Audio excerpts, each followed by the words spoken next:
Over the last several years here at Driving Television, we've had many vehicles in our long-term press fleet, all the way from the Nissan Quest minivan to the Dodge Grand Caravan, from Hyundai's Sonata to Santa Fe, and Volkswagen's Rabbit and Passat. The great thing about a long-term test evaluation is you really get to see the strong points and the weak points of each one of these vehicles in detail. So if you want to look at any of our previous long-term tests, go to our website, drivingtelevision.com.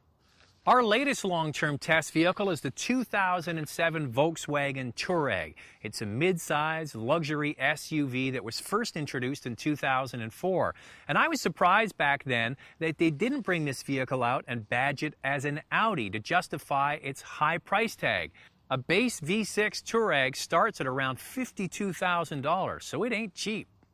What you do get is a roomy mid-size SUV with either a V6 or V8 power plant.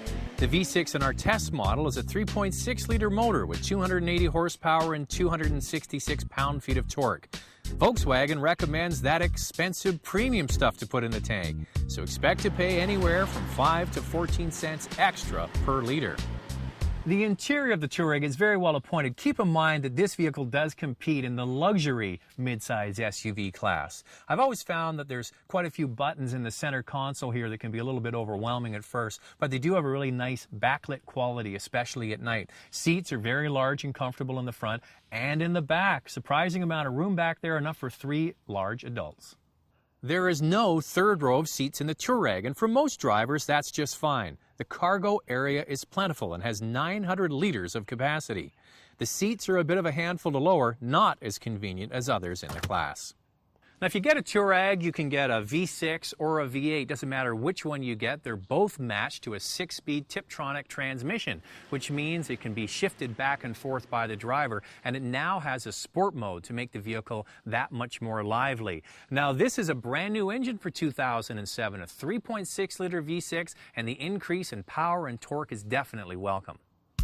Unlike some manufacturers who offer their products with either front-wheel drive or all-wheel drive, Volkswagen includes all-wheel drive on all models, with the ability to shift torque front to back when extra grip is needed.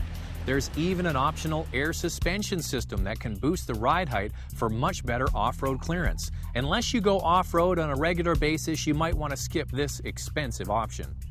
Well, we've had this Touareg in our long-term test fleet for just over 2 months, and many of our staff have had a chance to drive it. In our next update, we'll let you know what our staff really think of Volkswagen's very first SUV.